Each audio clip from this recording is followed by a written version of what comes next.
you think. So over to Luke. Right then, I hope very much that you can see some slides. Give me a thumbs up if you can see a nice green and white slide. I've picked green as the color theme because we're talking about sustainability. So thanks so much for joining us. And if I could add my my thanks to Anna for the welcome.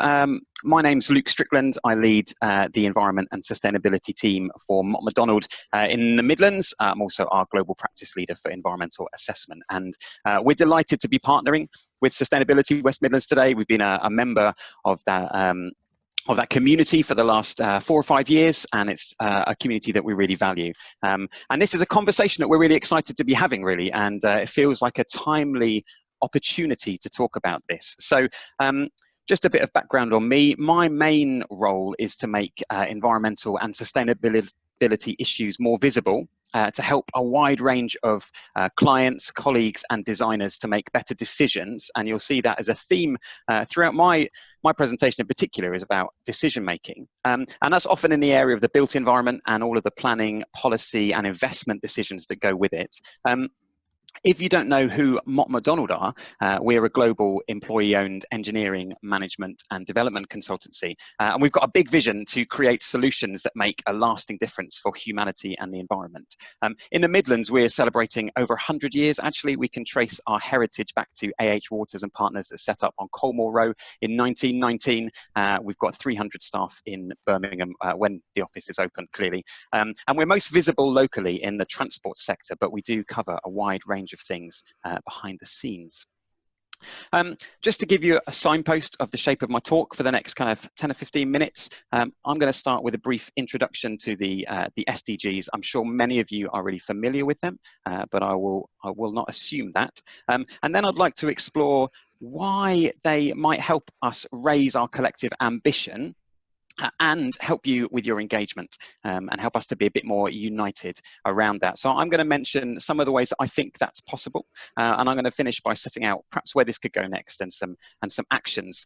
And that's going to lead us into Anna and Jackie's contributions, which are great case studies of the application of SDGs in their spheres of influence, really. And I guess our goal for this conversation, for this presentation, is about moving the conversation forward and exploring the potential of the SDGs to help us in making better decisions. So moving swiftly on, these are the United Nations Sustainable Development Goals, and they've got a graphic that I've seen behind some of you already on the Zoom. That's the power of Zoom. So well done to those of you who've put that up in your background. The short version is that the United Nations Sustainable Development Goals are an internationally recognized framework for delivering sustainable development for all countries by 2030. They are really holistic, as you can see from the different titles there, and they address the key challenges we face as humanity, you know, around the climate emergency, around poverty, around the need for clean energy and reduced inequality in particular, you know, and those are hot topics. I'm sure you'll agree with that, and fill much of our news screens every day. They were ratified by 193 countries, including our own country, in 2015. And the 2020s have been marked out by the UN as the decade of action. So they're a vehicle for good that we should all be aware of and should increasingly be aware of as the decade goes on. What's interesting about them is that they apply equally to North and South. Some of you may remember the Millennium Goals, which were set out at the turn of the millennium, which were perhaps focused on kind of the global South, but the Sustainable Development Goals apply equally to developed and less developed countries. And I think they're increasingly being used as a shared language. They're something that we can unite around, which is especially important at the moment when division and inequality are all over our screens. Beneath the 17 goals are over 200 targets and indicators too. And what they do is they help bridge the gap between kind of high-level ambition and real measurable change. So here are a couple of examples. You can look up the SDG targets yourselves, but in terms of life below water, there's some really measurable targets there about reducing pollution, on life on land, again about reducing habitat loss and all of those kinds of things, which I think we would agree are very worthy. But here's another example around good health and well-being. And what I like about this is that it demonstrates the holisticness, if that's a word, of the goals. Because actually, good health and well-being as a goal is linked to, not not being injured or worse from road traffic accidents, but also not being affected by pollution in a number of its different causes. So it's worth being aware that the 17 goals are great, but there's a lot more detail beneath. And I think that is where there is a lot of value to be added in terms of engaging with those. Now, just to emphasize, interestingly, just the results of that poll, which I'm going to share, is that half of you feel that you're familiar with the goals, some of you feel you're very familiar with the goals, and some of you are not so familiar. So that's really useful. And on that basis, I'm looking forward, if that's the right word, to some tricky questions later on.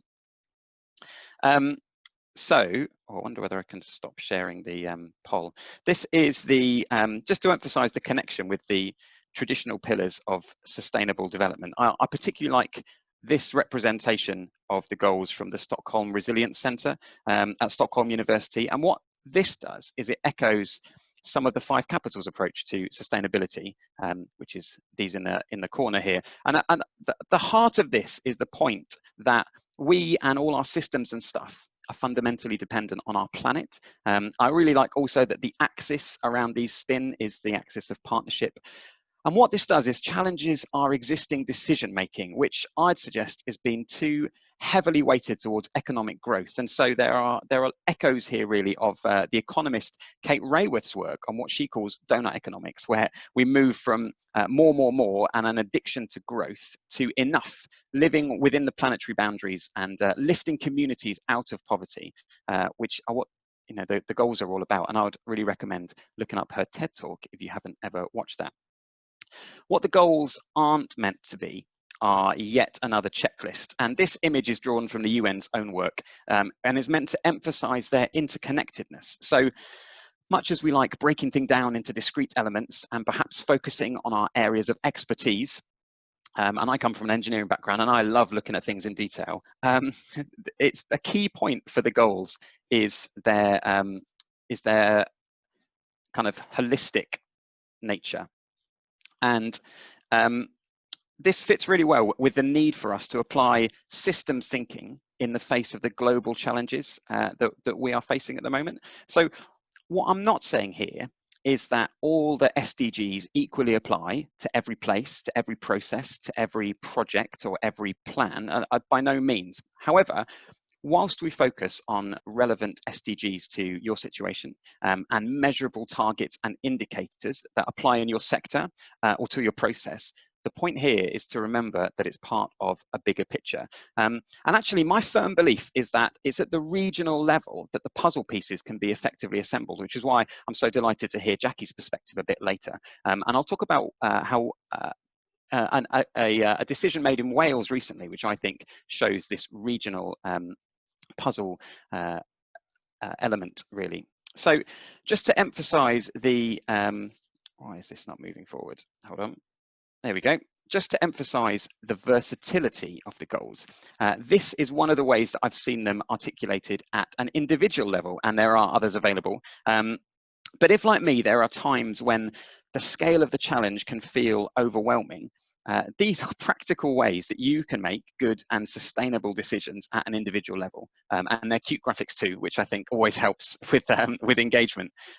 But hopefully you've picked up on this, that the goals apply at an international level, but I think nationally they've been adopted, regionally they're really powerful, but they equally apply to businesses and organizations and can be adopted by individuals too. And that, I think, is part of their power. So why should we use the goals? Well, we're facing a climate emergency, and at a national level, we've signed up to the Paris Agreement, and we've subsequently made it law to reach net zero emissions by 2050. So it's fair to say that we need to make some hard decisions about our infrastructure, about our consumption, about our lifestyles, and about our investment now and into the future. And I've said that I think the SDGs are a really helpful lens through which to make more balanced and holistic decisions. So, and actually this is really timely. So a wide range of leaders wrote to the Prime Minister last week to call on him to use the Sustainable Development Goals to create a socially just and green recovery from the pandemic. So this is a really, really timely conversation.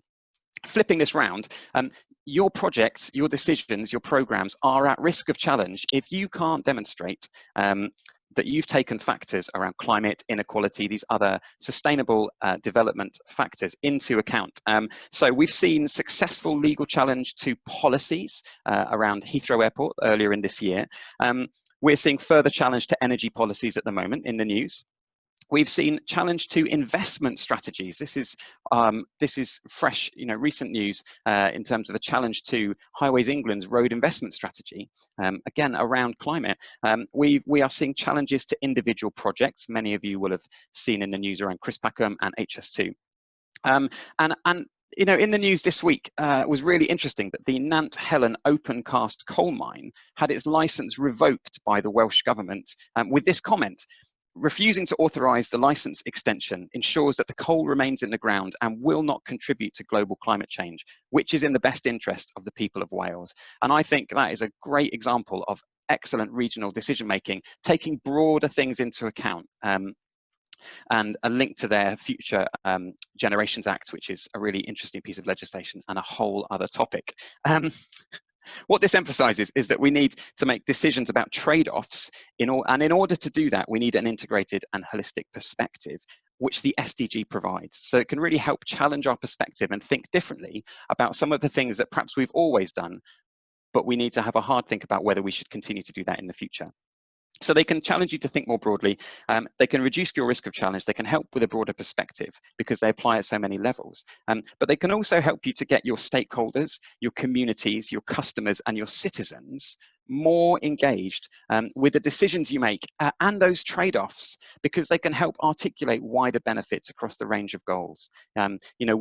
I think if anything we've learned from the lockdown, which is we've learned that massive behavioural change is possible, but there are trade-offs, and we need to be really aware of some of those trade-offs. And the SDGs are a great lens for starting to compare some of these things to make some hard decisions. Some of our decision-making tools aren't ambitious enough as well. So in my own sphere, for too long, I would say that environmental impact assessment, and the intention of which was to balance out some overly economic-focused decision-making, arguably it had been too focused on demonstrating that projects weren't making things worse. It wasn't ambitious enough. If you overlay the SDGs onto that process, you could move forward to demonstrating how projects can make things better, which starts to chime with the National Planning Policy Framework requirement for net gain. So there's some really compelling reasons why the SDGs are really relevant, whatever your sector, whatever your sphere of influence, and whatever your scale.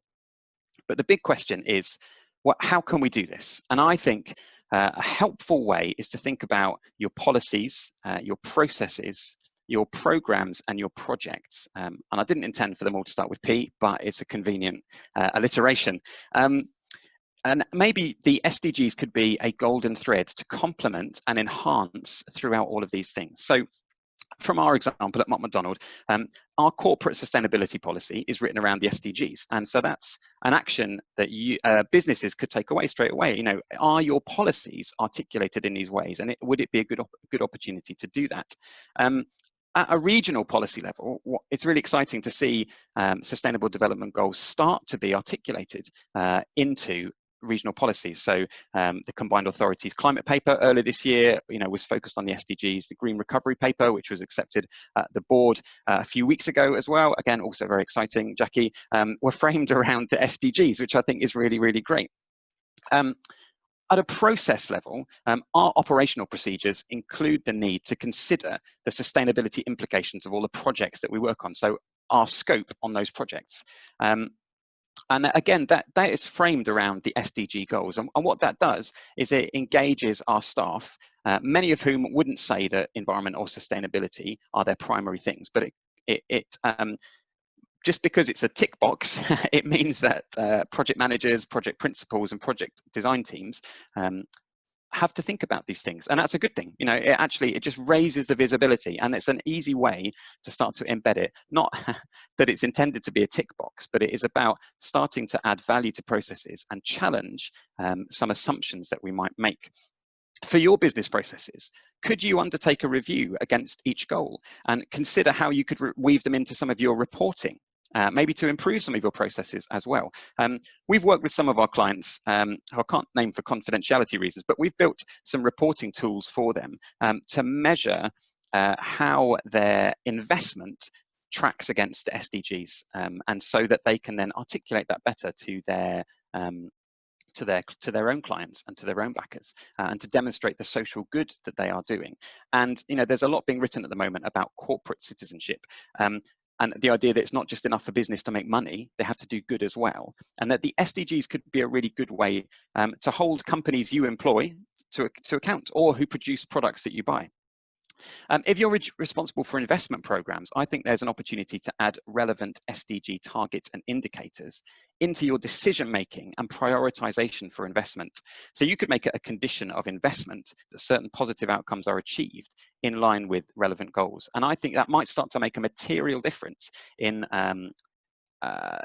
decisions that are made and projects that are considered. If you look at perhaps some major transport projects, if the SDGs had been in there and specific targets as part of the business case, you might have come out with a different solution, and that's really exciting. So and that leads on to project level. You know, there's an opportunity to use the goals to demonstrate wider benefits. Again, focusing on direct and indirect impacts, and adding that onto the existing business case documents, into the planning documents, into the scope, and maybe even into the design outcomes. And we know our world is often focused around infrastructure projects, and there is a big competition for funding at the moment. And I think you can make a more compelling case and come out with a better solution if you are able to articulate wider benefits, and the SDGs give you a really good opportunity to do that.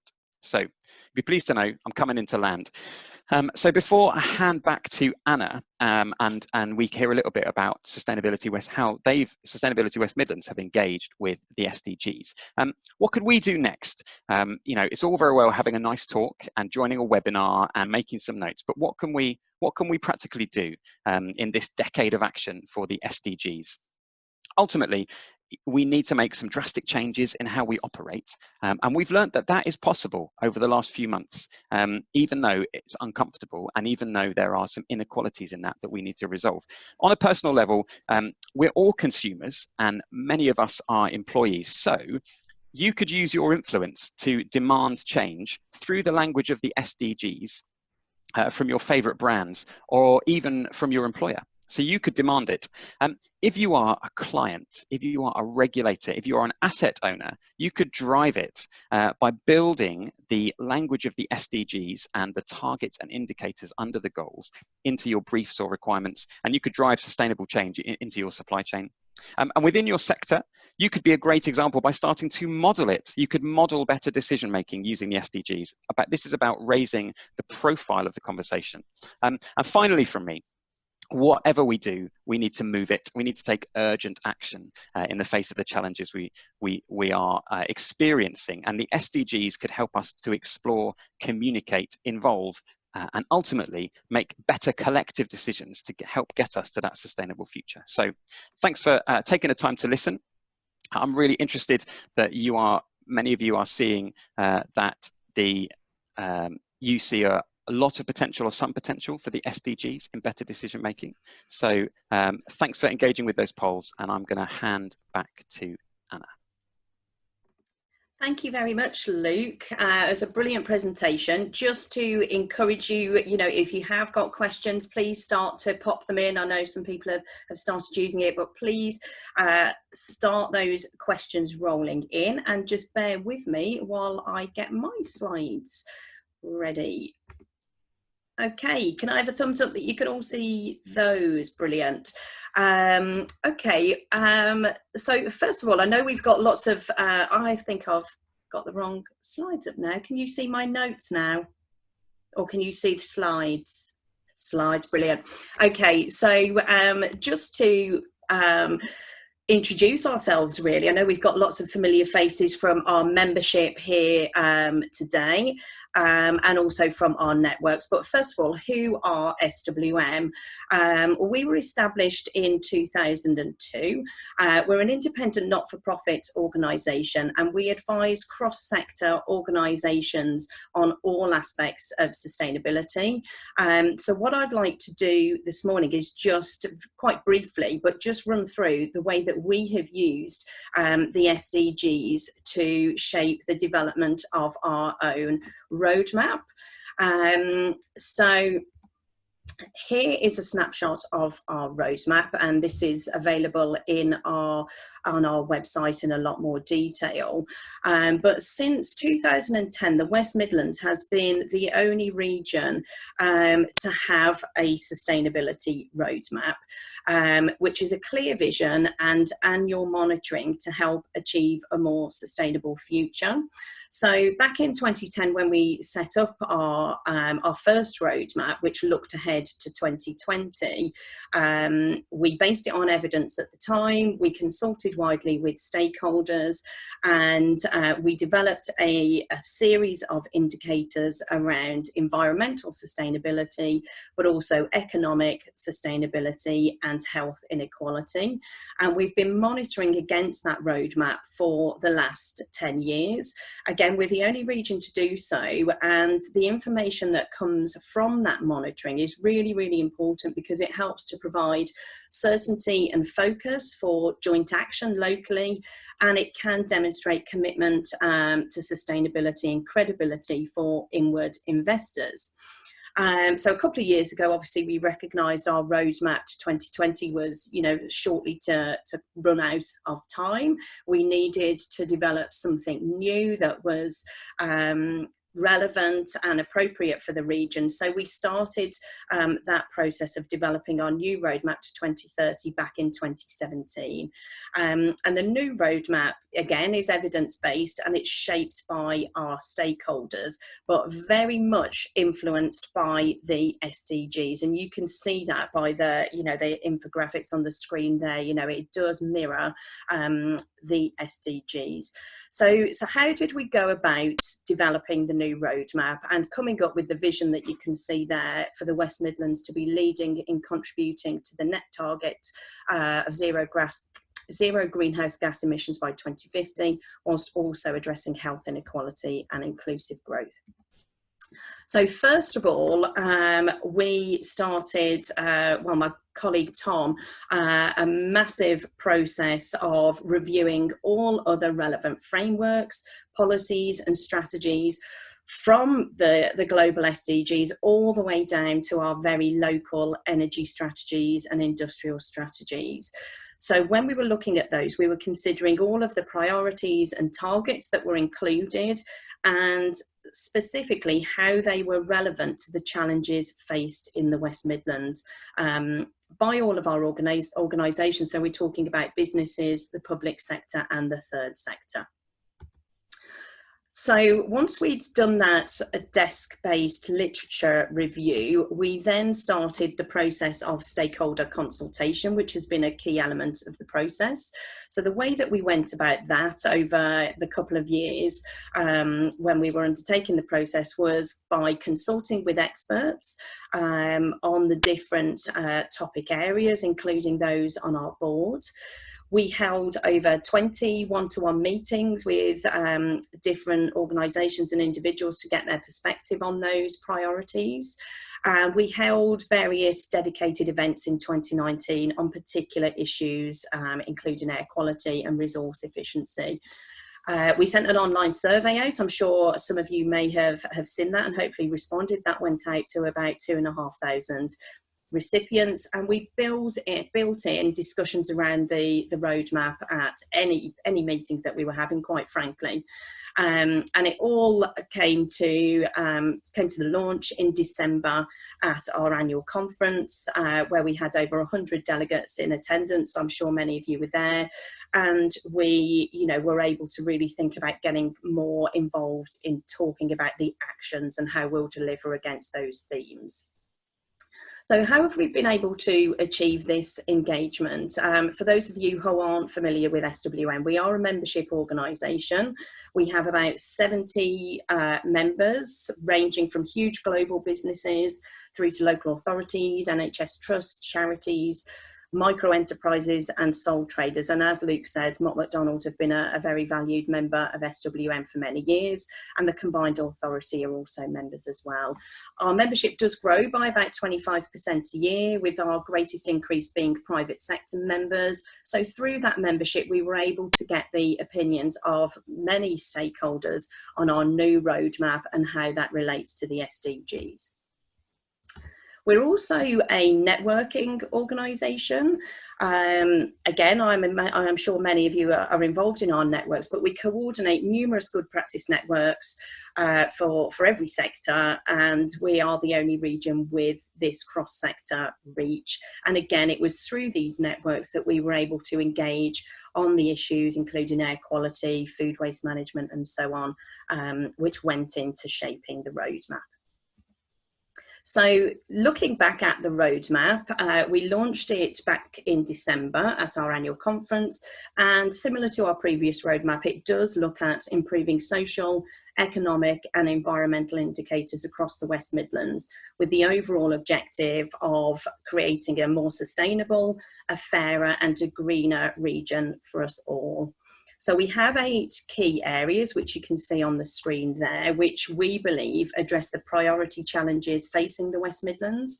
And under each of those themes, we have a vision statement and, where possible, a target for 2030. It is worth pointing out that for a couple of those, so the natural environment and adapting to climate change thing, we haven't got a target as yet. And that is because the data simply wasn't available at the sort of granularity that we needed to create that target. But it is something we're looking at. And the roadmap isn't something that's fixed. As we progress, as more data becomes available and better data, we will refine those targets. It is very much a work in progress. So by using our roadmap, we hope that we can encourage cross-sector working across local authority and LEP boundaries, that we can create a region with more low carbon jobs, reduce levels of carbon and other greenhouse gas emissions, and I think most importantly, an improvement in our health inequality, which is a really significant impact issue for the region, which we've been monitoring progress on for many years.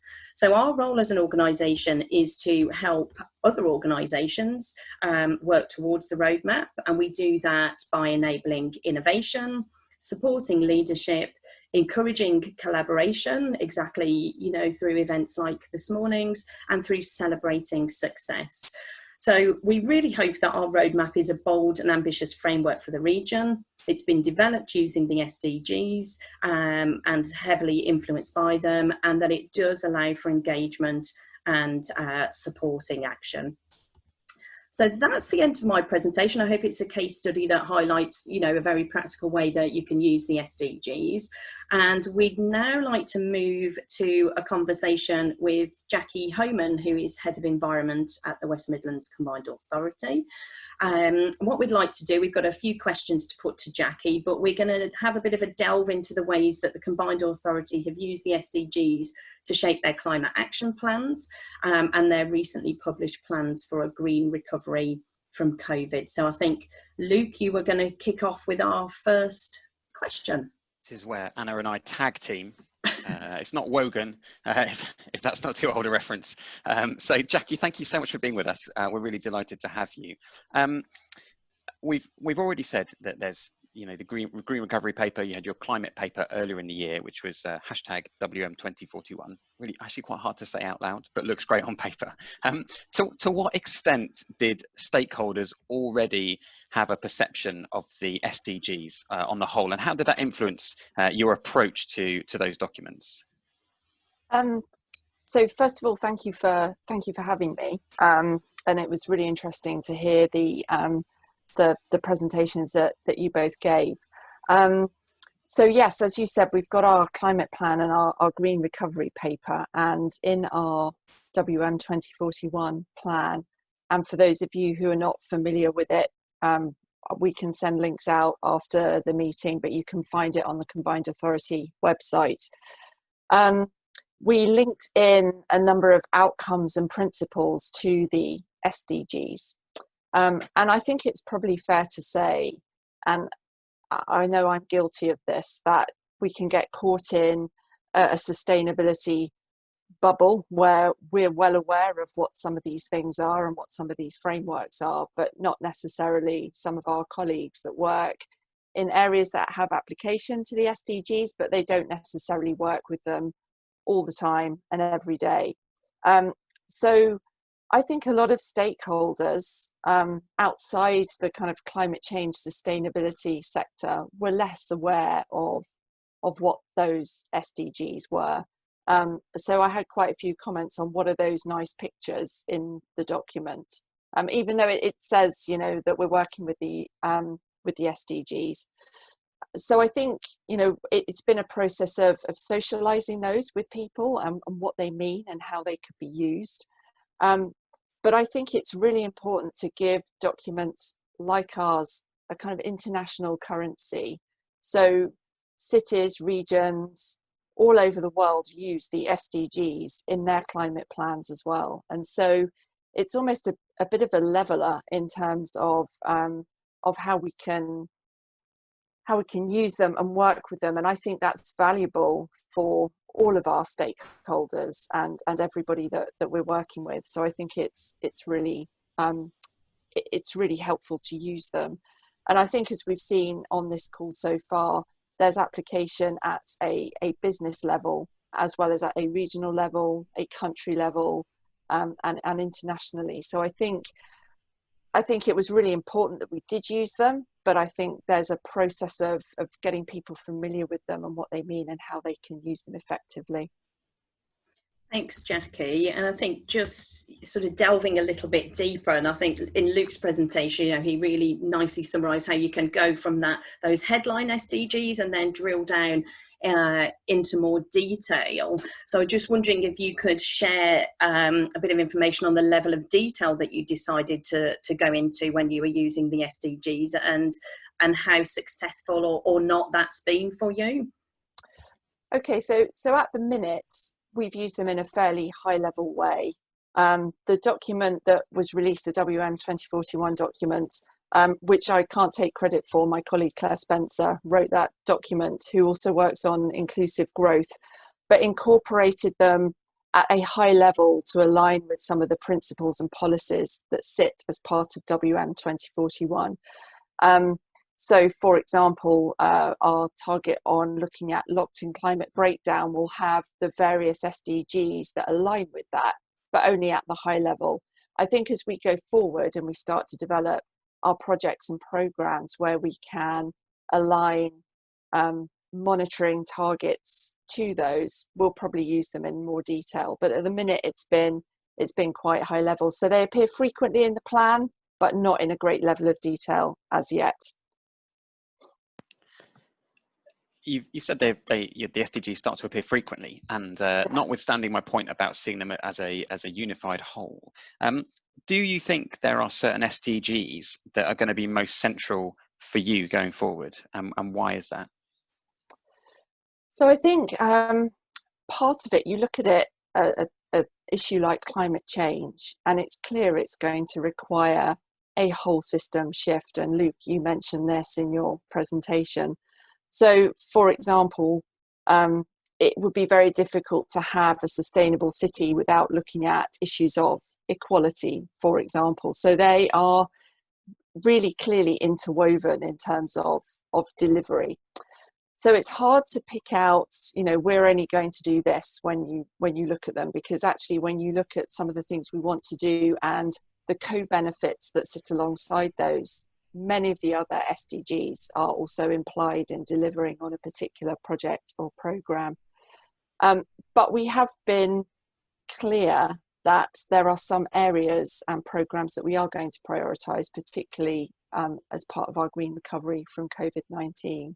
So they touch on things like retrofit, for example, where we might be looking at issues or SDGs that relate to no poverty, because fuel poverty is a really big challenge in the West Midlands. Decent work, so how we create good jobs for people in the region from some of the programs that we want to put in place. Industry, innovation and infrastructure, so what kind of processes do we need in place? How can we work with our supply chains? And sustainable cities and communities, so how can we work effectively with all the communities in the West Midlands to deliver a programme like that?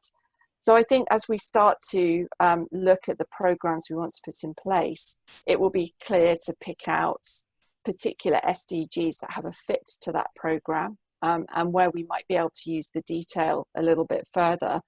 But I think in terms of our general trajectory on working on climate change, it's much more holistic than that.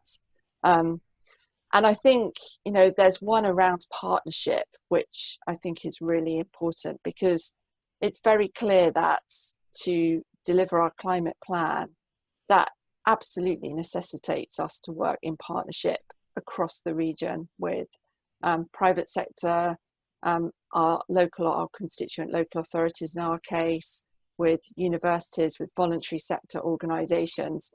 And so that issue around partnership to deliver the goals, I think, is also critical across all of the work that we'll be doing going forward. Thanks, Jackie. It's great to hear that, and I certainly hope that the SWM network can contribute to that partnership working that we need.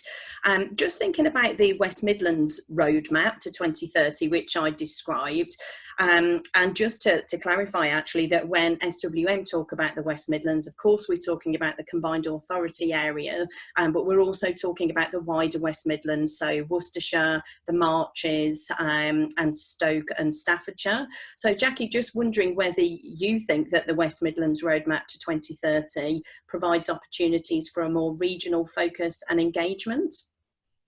Yeah, so the West Midlands, I did notice on the list that there were people outside the West Midlands, and the West Midlands is used in a bit of a tricky way. So we have a West Midlands Combined Authority, which is a very set piece of governance, and we've also got the West Midlands region, as you mentioned, Anna.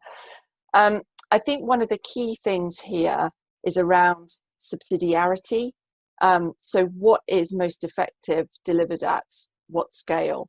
So there are some things inevitably that we would look to communities to deliver. There are some things that our local authorities are already making fantastic progress on, and we'd look for them to deliver. Similarly for the combined authority, but also regionally. And I think it's really important to have that scale and understand how people can collaborate at that regional scale and where that makes sense to do so, and also to provide that route into partnership working. And I know on your roadmap site you point to lots of examples of good practice where if people want to be pointed in the direction of what is happening and where there are some good things happening, that is there, and that is also really invaluable. I've always found working in this space, looking at case studies and examples of where people are doing some really good things, particularly invaluable. And I think it also helps us provide the context for some of the work going forward. You mentioned the issue of health inequality, which I picked up through the example of retrofits, and looking at how we might tackle fuel poverty first as a focus. So I think, you know, having that broader agenda that we can see our work plugging into is really important. And I think similarly with things like active travel, improved air quality. So I think your roadmap resonates with lots of the things that we are doing as a combined authority, but provides that bigger context that we can plug into and share. I think that's the other really important part, share some of the things that are happening, because it's so easy to get bogged down in the specifics of what you're working on, that the benefit of seeing what other people are doing is a really good resource for us to have. I really like the theme coming out about partnership. You know, we can't effect systems change on our own, and roadmaps and you know, shared roadmaps and shared languages are really important. Yeah, and especially in taking the next steps, which, there's a lot of talk about the green recovery at the moment, and, great to see the Combined Authority Board accepting the paper that you'd worked so hard on, Jackie, for the green recovery. Do the SDGs help inform or direct like the next steps to net zero, including those plans? Yeah, so as part of our next steps around the green recovery, we've got some actions that we'll be looking to put in place immediately around natural capital, circular economy, active travel, retrofit that I've mentioned, our zero carbon home standard, and there is a place for the SDGs in all of those. I think one of the interesting pieces of work that we are going to do going forward is, as well as starting with those immediate actions, we're looking to build 5-year plans to really help us understand our longer term carbon targets in kind of a budget approach, the way central government does. So what would we need to do over 5-year blocks of time, and how do we wrap up our projects and programs into packages of investment? But importantly, and this came through the consultation we had on our green paper, how do we actually monitor and track progress? And what are the frameworks we can use to do that? And how do we know that we're making the right kind of progress? And also, how do we measure those co-benefits that are so important? So, I'm interested in the carbon targets, but, I appreciate, and it's also really important that colleagues are also interested in other social and economic outcomes. And I think the SDGs provide a framework for us to do that. In our paper, there's also reference, and again, Luke, you made it, to the donut economics model. And interestingly, I've seen Amsterdam have used that as part of their green recovery from COVID-19. So how do we work on inclusive growth, on an approach that is restorative in terms of our environment, our economy?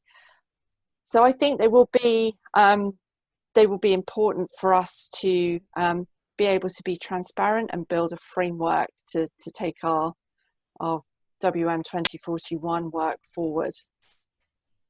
That's great. Thanks, Jackie.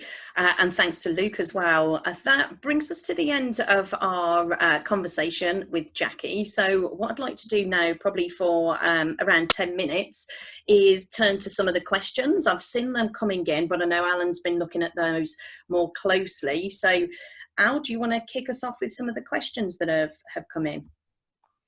Sure, yeah, thanks, Anna. So there's quite a few specifically around the SDGs, actually. So I'm going to ask a couple of the SDG questions in one go. I think we should say as well that because we're recording this, we'll be able to look at the script afterwards. So if we don't get to your specific question, we will try and provide an answer later on. So regarding the SDGs, so I suppose one's a question for SWM. So as the question master, I can get Anna to answer it, which is great. And the second one is for, I think it's kind of for anyone really that has any insight. So it's around how people are using the SDGs. So the question for us is, are our members truly embracing the SDGs, or is it more still of a kind of an add-on, kind of a PR stunt kind of thing? Do we have any good examples of members who are embracing them?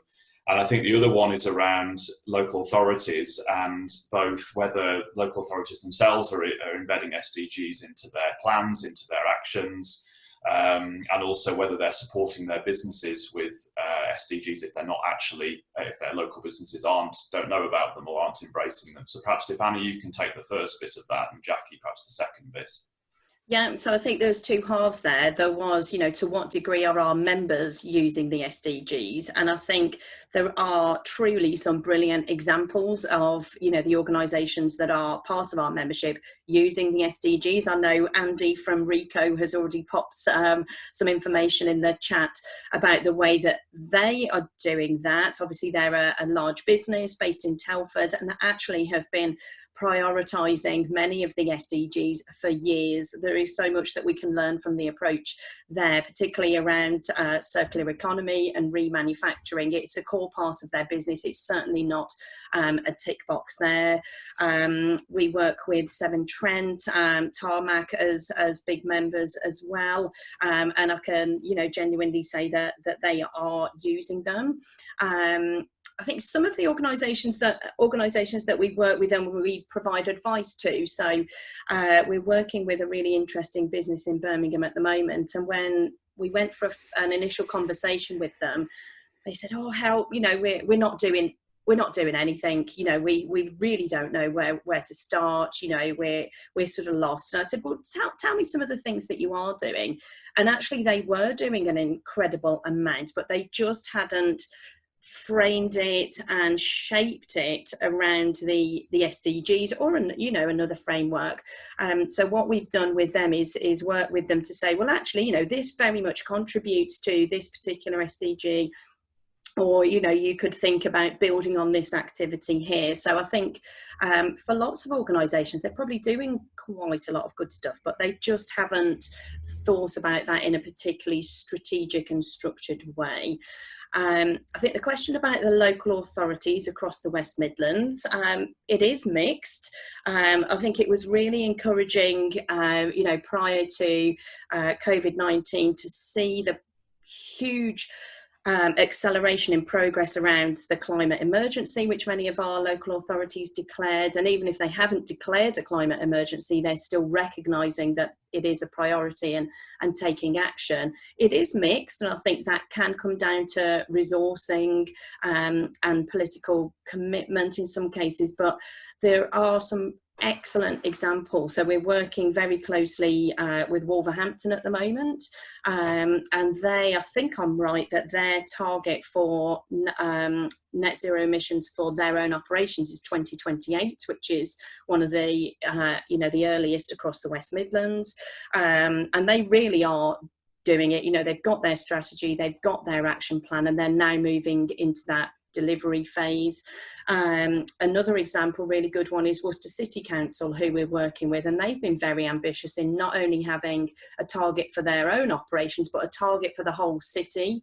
And again, building on Jackie's comments, the key for them there is the partnerships that they will need to deliver something across the whole city, not just their operations. So yeah, I could go on forever, but I will stop in the interest of time. Did Luke or Jackie want to chip in on that? Yeah, I think, Hannah, just to echo, I'm less aware of the local authorities right across the West Midlands. I know that a lot of the combined authority local authorities who I work with are making really excellent progress on their climate plans, and a lot of them are now revisiting that work, having declared their climate emergencies. So Birmingham has had a piece of work done by Anthesis to look at the pathways to reaching net zero by 2030. They're now turning that into an action plan. I know Sandwell is in the process of building their action plan.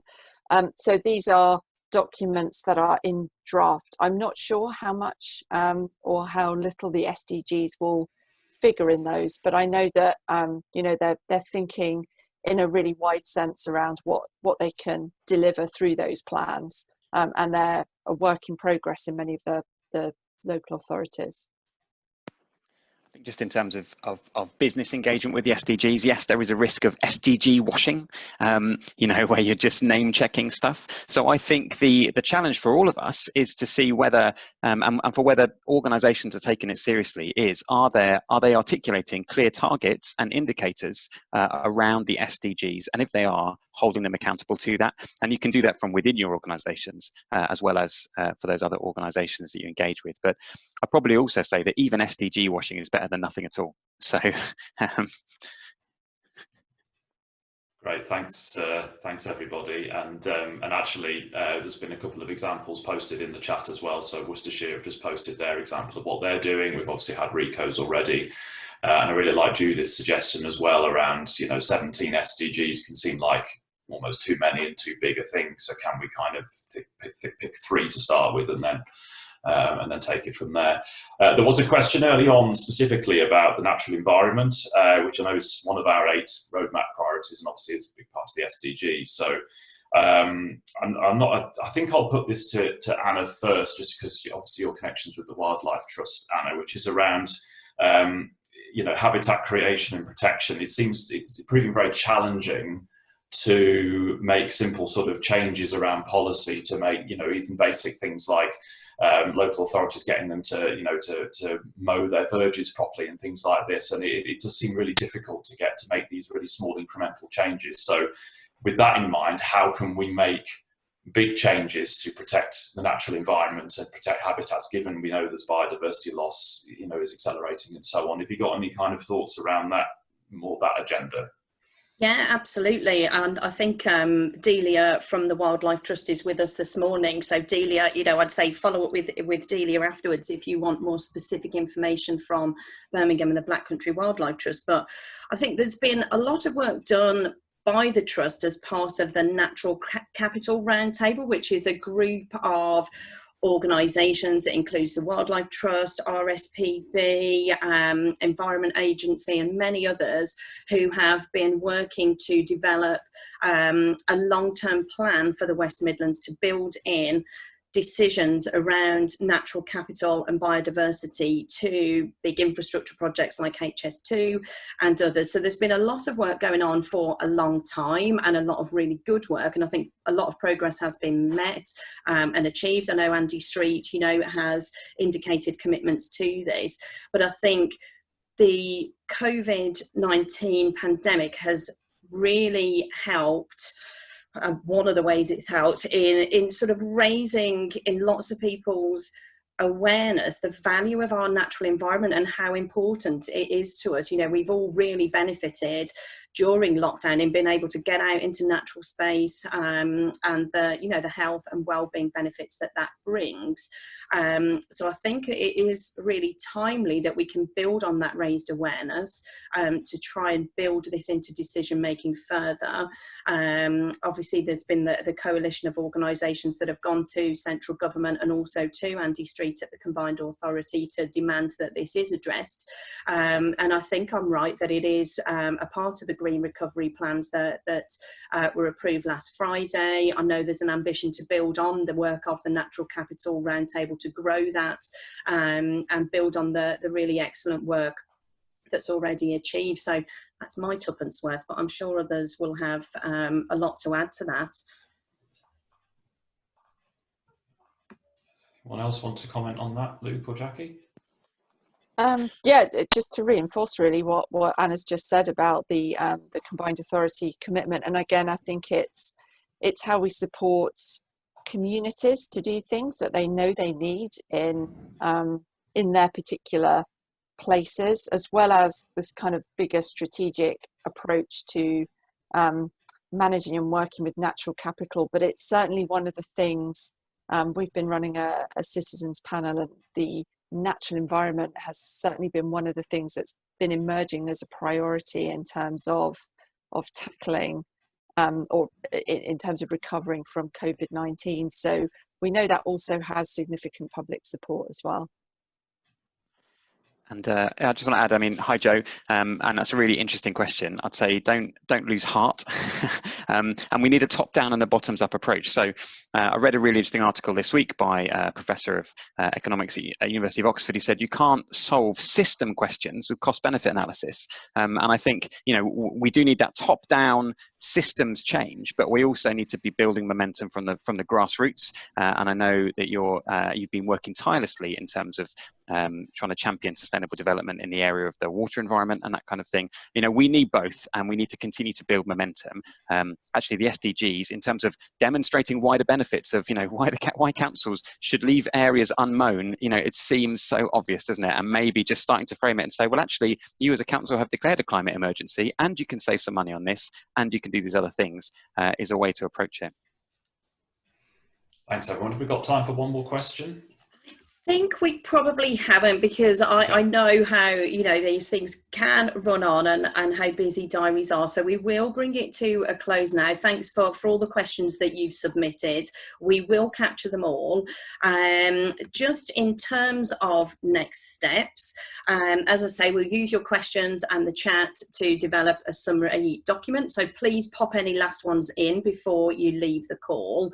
We really hope that you will use this morning as an opportunity to start the conversation and keep the conversation going.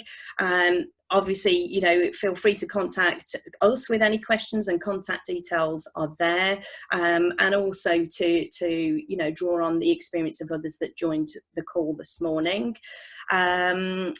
Please, you know, do use, if you're an SWM member, do use the online forum that we have. It is members only at the moment, but we have created an online discussion around this. So if you have got anything you want to share there, then please go for it. And if you can give us any feedback on today, if you liked it, if you'd like us to do anything different, then let us know. I was hoping to share another poll, but it's not wanting me to do that. So just to finish by thanking everybody that's made today happen, to Jackie for joining us and being so open in her conversation, to the team at SWM and Mott MacDonald, and of course to you for joining us and giving us an hour of your time. So thanks once again, and we hope to see you all soon. Bye bye. Thanks everyone. Cheers. Thanks, bye. Bye.